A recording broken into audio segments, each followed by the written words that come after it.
So the red wire now is coming down and is screwed into, if you recall, that insulated rubber insert that we did as step one in the build, and then through the brass pickups that are rubbing on the top of those two wheels.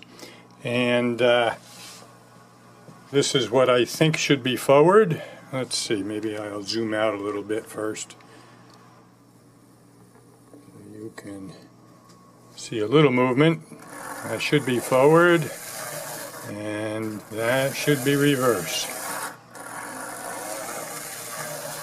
Just trying some low speed activity here.